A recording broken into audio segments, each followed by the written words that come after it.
In the remote, frozen expanse of Alaska, an engineering marvel stretches 800 miles across some of the most challenging terrain on Earth. The Trans-Alaska Pipeline System, or TAPS, isn't just a conduit for oil, it's a testament to human ingenuity, a monumental project born from necessity and forged against extreme Arctic conditions. This is the story of how an audacious vision became a reality, overcoming permafrost, blizzards, and seismic activity to deliver a vital resource. The catalyst for this colossal undertaking was the discovery of vast oil reserves at Prudhoe Bay in 1968.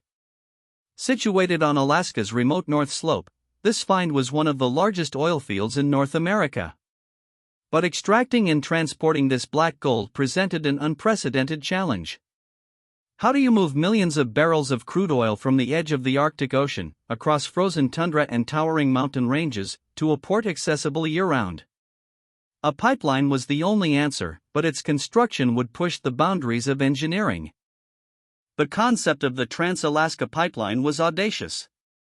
An 800-mile-long, 48-inch diameter pipe would transport oil from Prudhoe Bay south to the ice-free port of Valdez. This required crossing 3 mountain ranges, 34 major rivers, and hundreds of smaller streams, all while navigating a delicate and often frozen ecosystem. The sheer scale demanded an entirely new approach to construction and design, grappling with environmental sensitivities and the brutal realities of the Alaskan wilderness. The environment itself was the primary adversary. Temperatures on the North Slope routinely plunged to 60 degrees Fahrenheit below zero, with wind chills making conditions even more brutal. The region experiences prolonged periods of darkness in winter and intense mosquito activity in summer. Equipment had to be designed to function reliably in extreme cold, and the workforce had to be housed and sustained in some of the most isolated locations imaginable. Every aspect of the project was magnified by the unforgiving climate. Perhaps the most critical engineering challenge was permafrost, ground that remains frozen for 2 or more consecutive years. Over much of the pipeline's route, the soil consists of an active layer that thaws in summer, atop permanently frozen permafrost. The hot oil flowing through the pipeline, at temperatures up to 145 degrees Fahrenheit, posed a severe threat. If the pipeline's heat transferred to the permafrost, it would thaw the ground, causing instability and potential structural failure. To mitigate the permafrost threat, engineers devised innovative thermal management solutions. The core principle was to prevent the pipeline's heat from reaching the frozen ground. Approximately half of the 800-mile pipeline was elevated on vertical support members, or VSMs, effectively isolating it from the permafrost. This radical departure from conventional buried pipeline design was crucial, making TAPS a truly unique and groundbreaking project in pipeline engineering history. The elevated sections of the pipeline, comprising 420 miles, stand on a forest of over 78,000 VSMs. These supports typically consist of 2 pipe piles driven deep into the ground. A crossbeam then connects them, cradling the 48-inch diameter pipe. This design not only keeps the hot pipe away from the permafrost but also allows wildlife, such as caribou, to migrate underneath. It was a compromise between engineering necessity and environmental responsibility, setting new standards for infrastructure development. Each VSM is a meticulously engineered structure. The piles are filled with an ammonia-based refrigerant and sealed. During winter, when air temperatures are colder than the ground, the ammonia vaporizes, rises, cools, and condenses, then flows back down. This continuous thermal siphon action draws heat out of the ground, ensuring the permafrost around the VSMs remains frozen and stable. This passive cooling system was a brilliant innovation, critical for the long-term integrity of the pipeline. While most sections over permafrost were elevated, approximately 380 miles of the pipeline were buried. This was done in areas with stable, unfrozen ground, or where burying was unavoidable, such as river crossings or under roads. In these buried sections, the pipe was encased in an average of 4 inches of fiberglass insulation and a protective outer jacket to minimize heat loss and prevent thawing of any underlying permafrost. The choice between elevated and buried sections was a critical design decision made meter by meter. Beyond permafrost, the pipeline faced formidable geographical obstacles. It crosses 34 major rivers, often requiring innovative suspension bridges or deeply buried segments to protect against erosion and ice scour. Furthermore, a significant portion of the route traverses active earthquake zones, including a major fault line near Valdez. To withstand seismic activity, flexible, zigzag sections were incorporated into the design, allowing the pipeline to move laterally without rupturing, a testament to forward-thinking engineering. Building the pipeline was a logistical marvel in itself. With no existing infrastructure along much of the route, vast quantities of materials, equipment, and supplies had to be transported to remote sites. This included over 800 miles of steel pipe, which arrived by ship and was then moved by trucks and specialized vehicles across temporary ice roads and gravel pads. Establishing supply lines and construction camps in such isolation required meticulous planning and coordination on an unprecedented scale.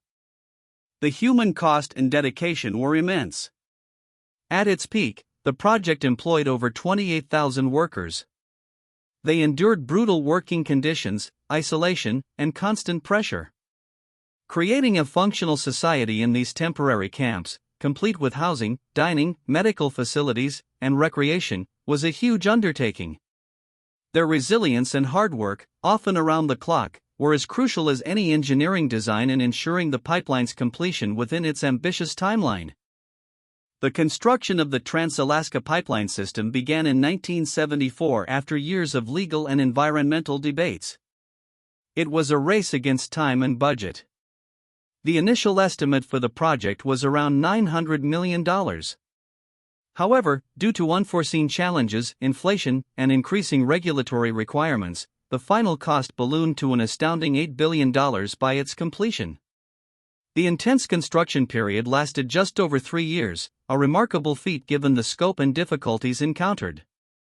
On June 20, 1977, the first oil flowed through the Trans-Alaska Pipeline.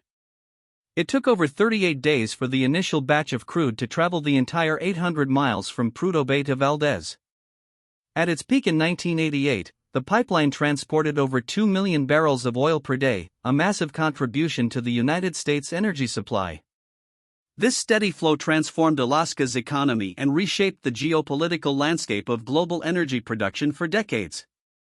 Operating such a massive system requires constant vigilance and significant investment in maintenance. The pipeline is regularly inspected using smart pigs, robotic devices that travel inside the pipe, detecting corrosion or anomalies. Aerial patrols monitor the route for signs of environmental stress or potential security threats. Keeping the pumps, valves, and structural supports in pristine condition across 800 miles of dynamic terrain is a perpetual challenge, a battle against time and the elements. The economic impact of the Trans-Alaska Pipeline has been profound. Billions of dollars in oil revenues have transformed Alaska's economy, funding public services, infrastructure, and establishing the Alaska Permanent Fund, which provides annual dividends to residents. For the United States, it significantly bolstered domestic oil production, reducing reliance on foreign imports and contributing to energy security during volatile periods in global markets. It cemented Alaska's role as a vital energy provider. Beyond economics, TAPS played a significant geopolitical role. Completed during the 1973 oil crisis, it represented a strategic asset, providing a stable domestic oil supply that helped insulate the U.S. from Middle Eastern oil disruptions. The pipeline underscored America's capacity for large-scale energy projects and its commitment to energy independence, influencing international energy policies and trade relationships for decades to come, even as global energy dynamics continue to evolve. From its inception, environmental concerns were central to the pipeline's design and construction. Environmental groups extensively challenged the project, leading to delays and significant design modifications aimed at minimizing ecological impact. Measures included wildlife migration gates, anti-erosion techniques, and careful management of waste and spills. While not without its controversies, the pipeline set new precedents for environmental impact assessments and mitigation strategies in large-scale industrial projects. The shadow of the 1989 Exxon Valdez oil spill, though not directly related to the pipeline's operation, profoundly impacted TAPS and the oil industry. It led to a drastic overhaul of spill prevention and response protocols at the Valdez Marine Terminal and across Alaska's oil transport system. Enhanced regulations, double-hulled tankers, and improved emergency response capabilities became standard, forever changing how oil is transported from this vital artery, reinforcing the importance of robust environmental safeguards. The Trans-Alaska Pipeline System stands as a monumental achievement in engineering and project management. It pushed the boundaries of what was thought possible, pioneering solutions for permafrost construction, seismic resilience, and large-scale logistics in extreme environments. The lessons learned from TAPS have influenced countless subsequent infrastructure projects globally, particularly those in Arctic and similarly challenging regions, demonstrating that human ingenuity can overcome even nature's most formidable barriers.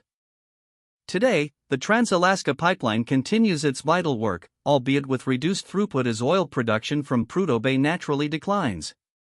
As an aging piece of infrastructure, ongoing maintenance and adaptation to climate change present new challenges. The pipeline story is far from over. It remains a dynamic system in a dynamic environment, a constant reminder of the scale of human endeavor and our complex relationship with the planet's resources. Its journey continues, a silent giant across the last frontier.